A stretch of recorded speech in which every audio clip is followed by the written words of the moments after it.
Good people, there is so much potential with mobile audio, and I'm here to tell you it's not too late to change your ways. All right. It is true that most desktops have pretty good gaming audio integrations with good DACs and powerful amplifiers, but that's not really true for most gaming laptops, tablets, and smartphones.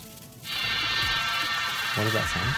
You hear that? That is the wonderful interference from my brand new laptop.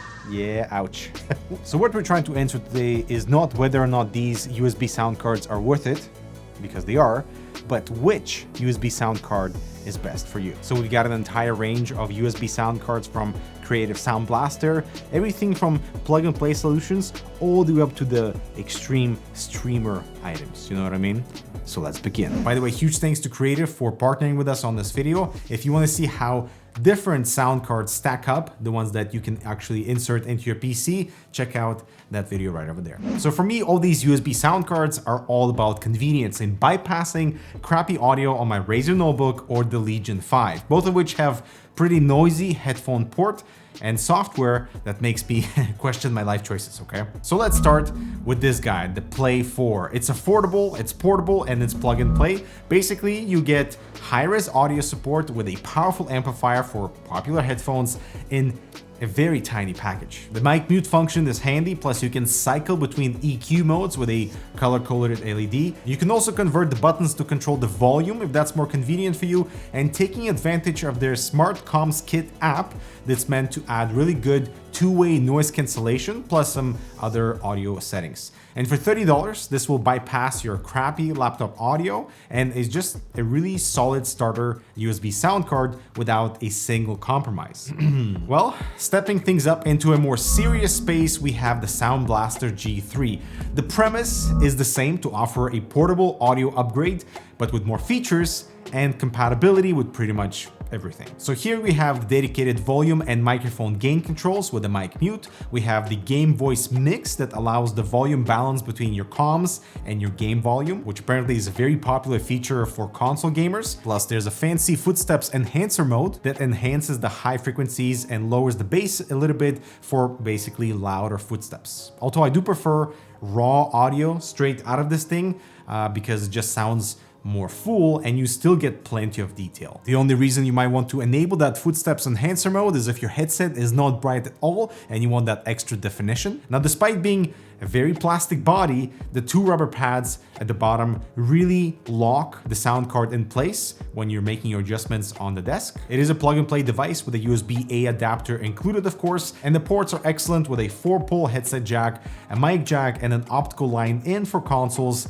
and the cable is included. So this thing drives my DT700 Pro X with absolutely no problems in terms of power. It's a very clean sound card without any hiss. But I have encountered a warning notification about insufficient USB resources that made this thing crackle, and I had to unplug other USB devices on my ITX motherboard. So it's not the fault of the G3, but something to know if you're using an ITX motherboard and all other USB ports are populated. So you gotta keep that in mind. But perhaps my favorite thing about the G3 is how you can easily audio mix your way into today's video sponsor. Well, look into the mirror. What do you see? Gorgeous, endless layers, that's what. Not just in the center, but damn, they went on the sides too? Alright. We've got full ARGB, of course, this is not a pleb fan. The cable module is now smaller and can face either direction for easier mounting. The interlocking key is removable for improved compatibility, and the single cable is in charge of power and lighting via the Uni Hub or connect directly to your motherboard. The software controls everything or let the fan chill with 0 RPM mode. Infinite fun indeed. Check out the Infinity Uni fans down below. This next sound card is my most surprising in terms of performance. Here we have the G6. It's kind of this awesome hybrid between desktop and notebook focus because of a slightly longer and removable cable, although it is micro USB. Yuck. But this thing is what I travel with when I need proper, reliable audio. And despite all the simplified functionality, there are plenty of hidden and very important features. So first of all, there's this smooth and dense volume wheel with a click to mute included, Holding it for 2 seconds allows you to enable microphone side tone and adjust its volume. The only problem is that there's a bit of latency with the side tone by default since they apply noise cancellation. So I recommend disabling it in the command software to get zero latency side tone, which is much more important for me. And the microphone here sounds awesome without any effects applied anyway. As you can hear, of course, if side tone is not important for you, voice morph is super fun if you want to get into scamming scammers, you know what I mean? But even more important, all the things you configure in the software get saved onto the G6 unit, so it becomes a true plug-and-play device between your different machines beyond the initial setup. So the 3 buttons on the side enable treble boost, or holding it until it flashes will go into direct mode without any processing, so just like raw audio. SBX is Creative's implementation of surround sound, which is actually pretty decent as long as you tweak the parameters in the software, and the low high gain switch is going to make your hungry headphones happy. The 3 LEDs show you what the volume wheel is in charge of, and you can see there's Dolby audio decoding, which will kick in once you have compatible sources playing. At the front we have a 4-pole headset jack, a mic input as well, plus optical in and out at the back for console audio or speakers. But the main selling point is the amplifier inside this thing. It's capable of driving really high-end headphones without breaking a sweat. It is seriously powerful with a very well controlled gain once you go beyond 50%. This XMP is so fun to game with regardless of genre. You can expect a very clean signal with a lot of potential both through the direct mode where no processing is applied, or the SBX mode with a bit of tweaking can create a very complementing tuning for a specific headphone. Now for something a bit more stationary and desktop-y, is that even a word? We have the SoundBlaster X4. The square sleek design with this gunmetal gray body and that pretty circular illumination.